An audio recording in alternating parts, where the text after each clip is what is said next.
जी हाँ, तो आज अपन पढ़ते हैं भारत की जलवायु। भारत की जलवायु क्या है, किस प्रकार है और इनकी कौन कौन सी विशेषताएं हैं, तो उनको जानेंगे। शुरू करते हैं भारत की जलवायु।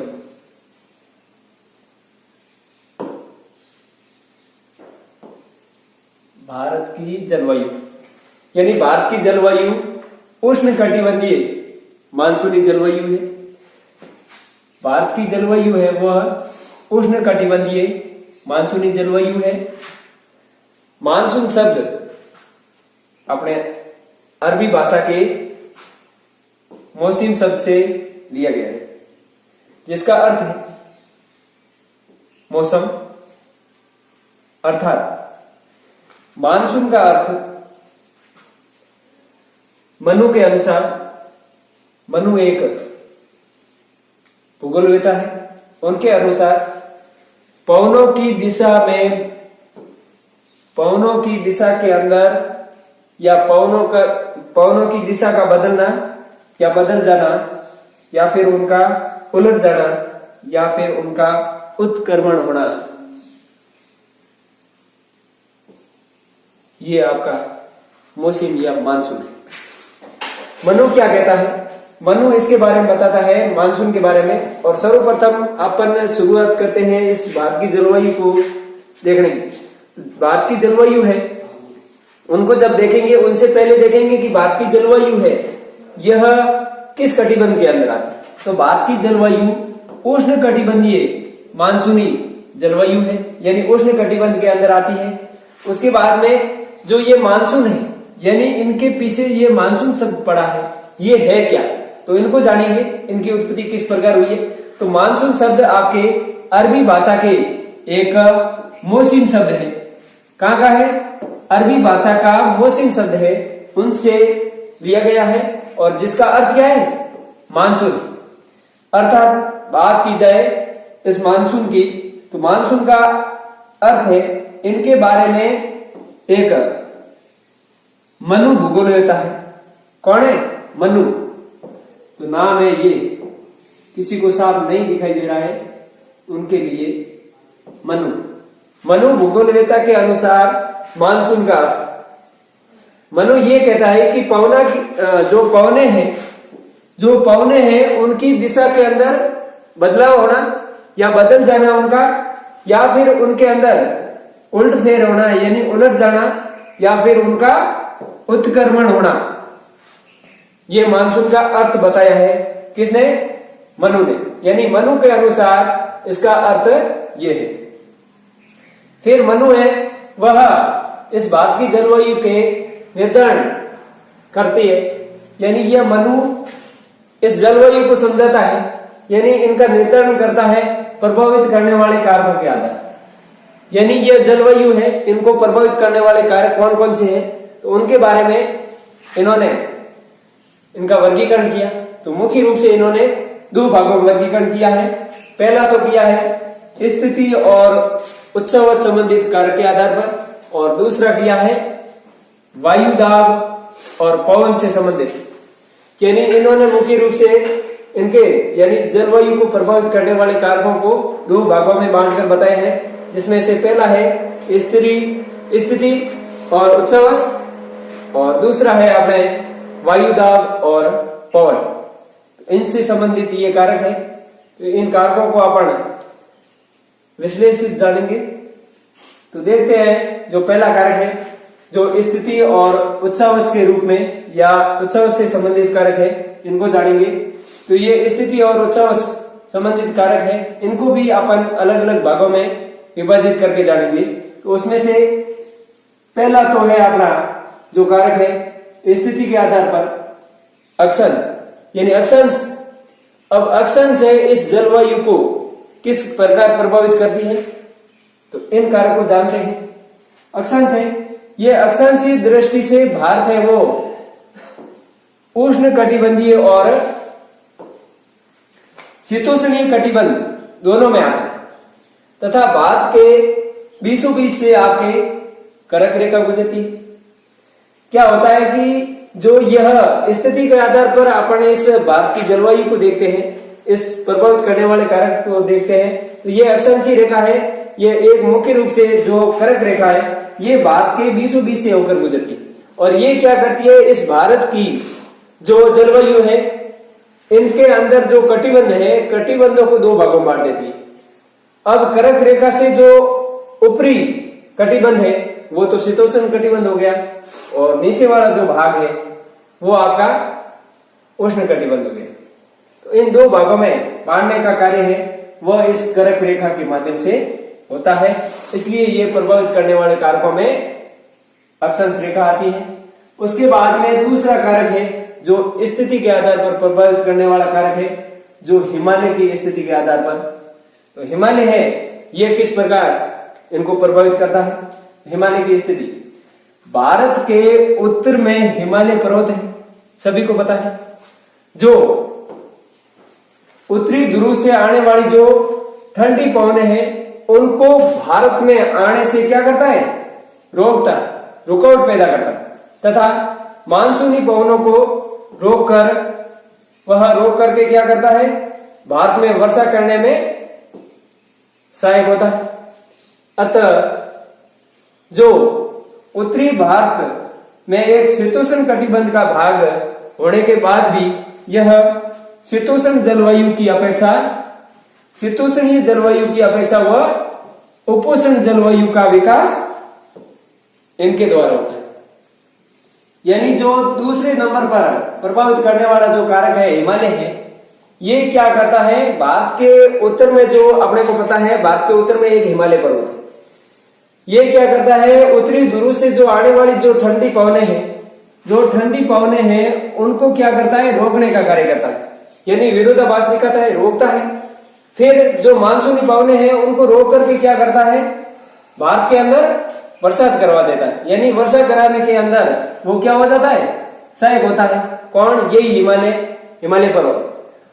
अंत में बात की जाए इस उत्तरी भारत की, उत्तरी भारत के अंदर यह शीतोष्णीय कटिबंध का भाग होने के कारण, होने के नाते ये क्या करता है, होने के बाद भी यहाँ पर आपके जो शीतोष्णीय जलवायु की अपेक्षा यह यानी उपोष्णीय जलवायु का विकास करता है। कौन करता है, तो यह हिमालय एक कारक है जो स्थिति के आधार पर अपन पढ़ रहे हैं, वह करता है। अब अपन जानेंगे स्थिति या उत्सव के आधार पर जो तीसरा कारक है वो कौन सा है। यह है आपके समुद्र तल से ऊंचाई, यानी समुद्र तल से ऊंचाई है, यह भी एक जलवायु को प्रभावित करने वाला कारक है। ये कैसे करता है, देखें। शोक मंडल के अंदर, शोक मंडल में प्रति 165 मीटर की ऊंचाई पर आपके 1 सेंटीमीटर की दर से तापमान है वो क्या हो जाता है, कम होता है, जिससे जैसे एग्जांपल इसने बताया है कि 1000 मीटर यानी कि 1 किलोमीटर, 1000 मीटर बराबर 6.5 डिग्री सेंटीग्रेड तापमान में क्या आती है, गिरावट देखने को मिलती है। अब ये समुद्र तल से ऊंचाई है, ये कारक किस प्रकार इनको प्रभावित करता है, इनकी विशेषताओं को जाने तो यह क्या करता है कि सौमंडल अपने को पता है 13 किलोमीटर तक होता है, इनकी हाइट है वो औसतन 13 किलोमीटर तक देखी जाती है। तो सौमंडल के अंदर प्रति 165 मीटर की ऊंचाई पर जाने के बाद में अपने गिरावट आती है 1 डिग्री सेंटीग्रेड दर की, यानी अपन 165 मीटर पर ऊंचाई पर जाते हैं सौरमंडल के अंदर, तो वहां पर अपने पास में 1 डिग्री सेंटीग्रेड तापमान है वो गिरावट पैदा करता है, यानी गिरावट देखने को मिलती है। ये इसने एग्जांपल दे दिया कि 1000 मीटर यानी 1 किलोमीटर पर अपने 6.5 डिग्री सेंटीग्रेड तापमान है, ये अपनी कमी दर्शाता है।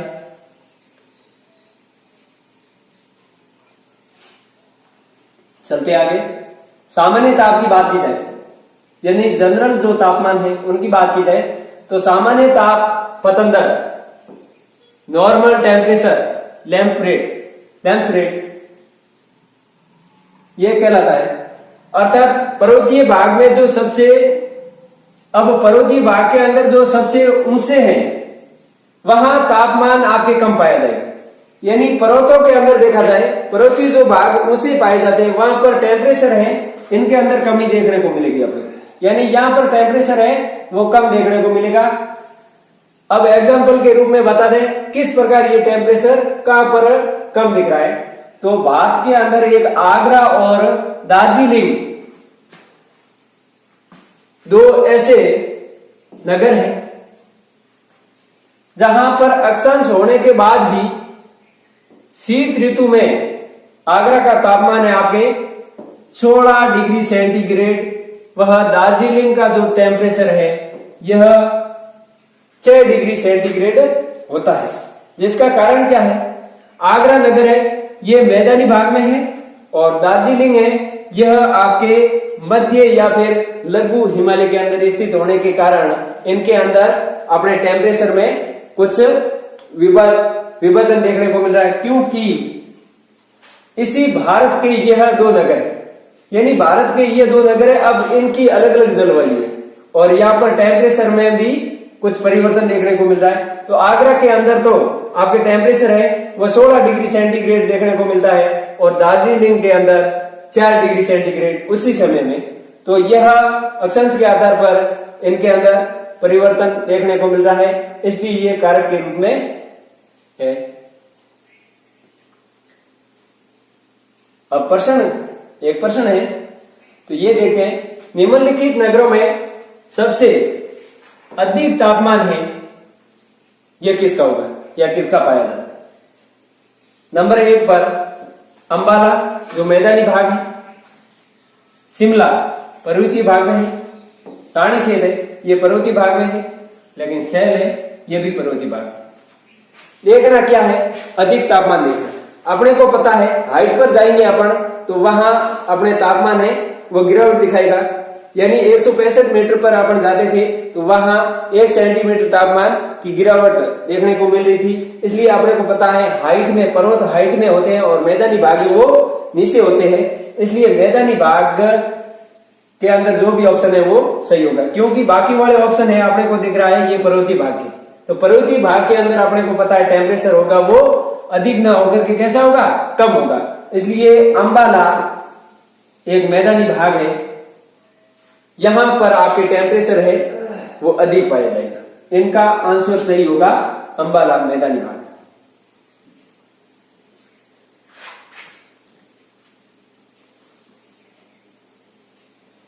इसके बाद में स्थिति है उच्चावश के आधार पर इनका जो चौथा कारक है जिसका नाम है समुद्र से दूरी। पहले अपन ने जानी थी समुद्र से ऊंचाई, उसके बाद में अब जानेंगे अपन समुद्र से दूरी होने से किस प्रकार यह इस जलवायु को प्रभावित करता है। तो देखते हैं दक्षिणी भारत, यानी दक्षिणी भारत या फिर इनको प्रायद्वीपीय भारत भी बोल सकते हैं। यानी दक्षिणी भारत 3 ओर से आपके समुद्र से घिरा हुआ है, अतः यहां आपकी जो जलवायु है वह सम जलवायु का विकास हुआ है। जैसे सम यानी समान, सम जलवायु का विकास हुआ है। मुंबई अब ये कहां देखने को मिल रही है सम जलवायु दक्षिणी भारत के अंदर, तो एक मुंबई है, तिरुवनंतपुरम है, कोसी है, चेन्नई और विशाखापट्टनम। ये ऐसे स्थान है जहां पर सम जलवायु देखने को मिलती है। अब सम जलवायु कैसे, यानी समुद्र तल से दूरी होने से यह किस प्रकार इस जलवायु को प्रभावित करता है।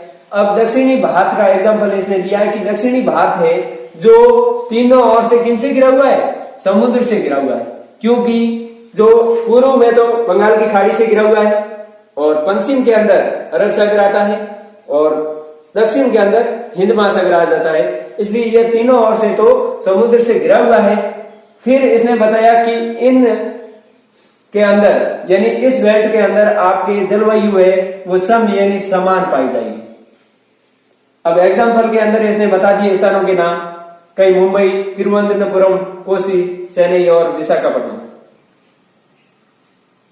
उसके बाद में कोलकाता है, कोंकण तट है, मालाबार तट है, उत्तरी सरकार तट है, कोरोमंडल का तट है तथा उत्तरी भारत का जो मैदानी भाग है वह पर्वतीय क्षेत्र है। यह समुद्र से दूर होने के कारण वहां पर जो जलवायु है वो विषम यानी कि अलग पाई जाती है। जो दक्षिणी भारत के स्थान थे उनके अंदर तो आपके जलवायु थी वो सम थी, लेकिन जैसे जैसे अपन ऊपर जाते हैं यानी उत्तरी भारत का मैदान है, पर्वतीय क्षेत्र है, यहां पर आपके समुद्र तल से दूरी है वो थोड़ी ज्यादा देखने को मिलती है, इसलिए यहाँ की जो जलवायु है वो विषम होगी यानी अलग प्रकार की होगी। अब एग्जाम्पल के अंदर देखते हैं किस प्रकार अलग है। तो अमृतसर, लुधियाना, अंबाला, सहारनपुर, मेरठ, आगरा, लखनऊ, कानपुर, प्रयागराज, वाराणसी, पटना एवं जयपुर, इन आदि क्षेत्रों के अंदर आपके जो जलवायु है यह विषम रूप से पाई जाती है। इसके बाद में स्थिति के आधार पर जो एक स्थिति है यह भारत की जलवायु को प्रभावित कर रही थी, उसके अंदर जो 5वां कारक है वो है उच्चावस। उच्चावस है ये किस प्रकार प्रभावित करता है उनको जानेंगे। उनसे पहले मैं बता देता हूं इस डायग्राम के आधार पर कि यह पूर्वी ओर बंगाल की खाड़ी है, यह पश्चिम की ओर अरब सागर है और इनसे नीचे का जो यह भाग है यह आपके हिंद महासागर के दायरे में आ जाता है। उसके बाद में ये जो वी आकार का जो भारत है यह दक्षिणी भारत कहलाता है। अब इनके अंदर जो यहाँ के जो भाग थे या यहाँ जो स्थान थे इनके अंदर तो जो इनसे सटे हुए थे यानी तीनों ओर से जो समुद्र से सटे हुए थे वहां पर आपकी जलवायु सम रूप से पाई जा रही थी, समान रूप से पाई जा रही थी। और कर्क रेखा से जो ऊपरी भाग थे उत्तरी मैदान के रूप में था, कहीं पर्वतीय भाग के रूप में था, यहाँ के जो स्थान या नगर थे वहां की जो जलवायु है वो विषम रूप की थी। कैसी थी? विषम जलवायु थी। अब देखते हैं उस अवस्था के आधार पर इनको अलग किस प्रकार प्रभावित करती है ये भी जलवायु को। तो भारत के पर्वत और पठारी भाग जो आर्द्रता युक्त पवनों के मार्ग में क्या करती है? अवरोध पैदा करते हैं, जिससे वर्षा वितरण में अंतर देखने को मिलता है या विषमता देखने को मिलती है। अब उच्चावस है ये किस प्रकार, यानी उच्चावस या स्थलाकृतियों के आधार पर भी देखा जाए इस जलवायु को तो किस प्रकार ये उच्चावस इनको प्रभावित करता है। तो देखें भारत के अंदर जो पर्वत और जो पठारी भाग है इनके अंदर आर्द्रता युक्त पवने हैं, इनके मार्ग के अंदर अपने को अवरोध पैदा करते हुए दिखेगी, जिससे क्या होता है वर्षा के वितरण के अंदर अपने को अंतर देखने को मिलेगा यानी अंतर पैदा होगा। अब एग्जाम्पल के रूप में देख लेते हैं कि किस प्रकार उच्चावस है यह अलग अलग स्थानों के अंदर कारक के रूप में साबित होती है। तो मुंबई और न्यू मंगलोर इनके अंदर आपकी बारिश है वो अधिक होती है। और पश्चिम घाट है यह एक वृष्टि प्रदेश है, जबकि पुणे महाराष्ट्र व बेंगलुरु कर्नाटक इनके अंदर वर्षा है वो कम होती है। जिसका कारण क्या है? पश्चिमी घाट है, पश्चिमी घाट का वृष्टि सहायक क्षेत्र होना। अब क्या है ये अंतर किस प्रकार देख रहे हैं यहां पर? मुंबई कहीं मंगलुरु इनके अंदर बारिश है वो अधिक देख रहे थे और पश्चिमी घाट एक वृष्टि सहायक प्रदेश है, जबकि ये स्थान कौन से पुणे महाराष्ट्र और बेंगलुरु कर्नाटक के अंदर वर्षा है वो कम मात्रा में देखने को मिलती है। इसका कारण क्या है? पश्चिमी घाट है जो एक वृष्टि छाया प्रदेश के अंदर आता है, इसलिए यहाँ पर जो बारिश है वह कम देखने को मिलती है। और आपको मैं बता देता हूं इस मानचित्र के हिसाब से कहां पर बारिश ज्यादा होती है और कहां पर कम। यह जो मुंबई है ये महाराष्ट्र के अंदर है और ये न्यू मंगलोर, यहां पर आपके जो बारिश है वह कम देखने को मिलती है, क्योंकि यहां पर क्या है? वृष्टि छाया प्रदेश। वृष्टि छाया प्रदेश होने के कारण यहाँ पर बारिश है वो कम देखने को मिलती है। यानी यहाँ की जलवायु है वो कैसी होगी? ऐसी होगी, इसलिए यहाँ पर आपके जो बारिश है वो भी कम देखने को मिल रही है। कहीं या पुणे है और बेंगलुरु है, यहाँ पर आपके बारिश है वो ज्यादा देखने को मिल रही है। तो ये है अंतर इसमें।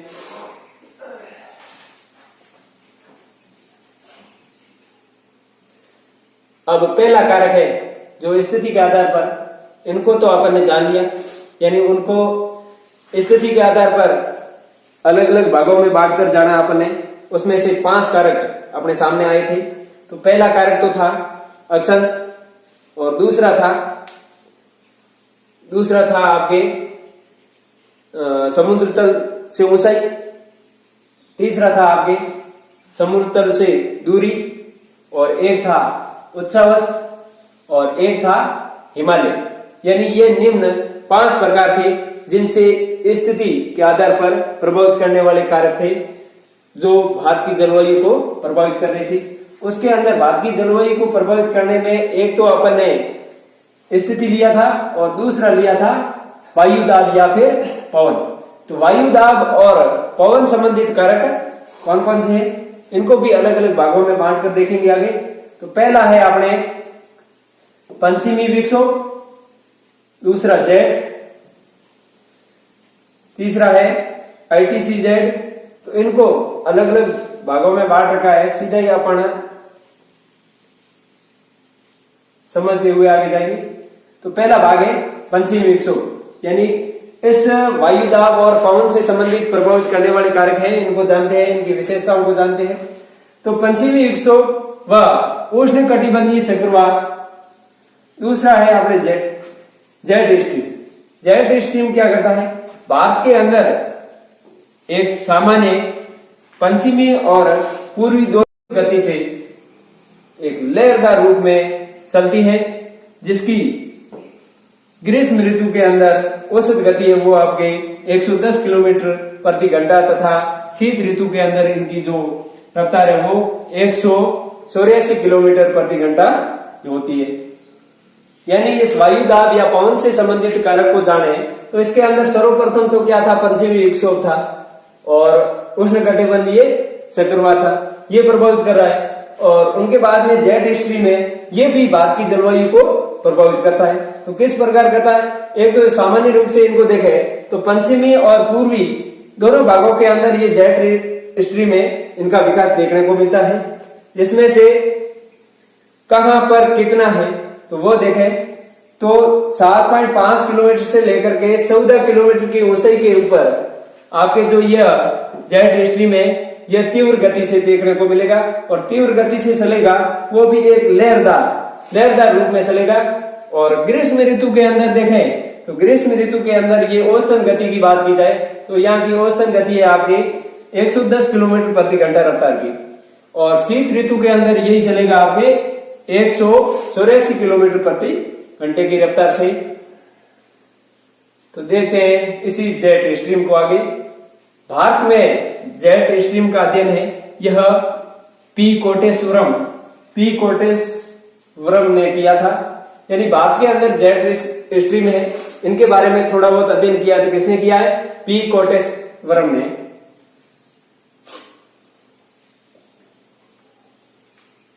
उसके बाद में जानेंगे अपन पवनों के अंदर ITC-Z का अर्थ यह है उष्ण कटिबंधीय अभिसरण क्षेत्र। कौन सा क्षेत्र? उष्ण कटिबंधीय अभिसरण क्षेत्र। तो ITC-Z यह एक निम्न वायु दाब का क्षेत्र है। यहाँ का जो क्षेत्र है वो निम्न वायुदाब वाला है, यानी यहाँ वायुदाब कम देखने को मिलता है, जो सूर्य के उत्तरायण व दक्षिणायन होने से यह ITCZ का क्षेत्र है।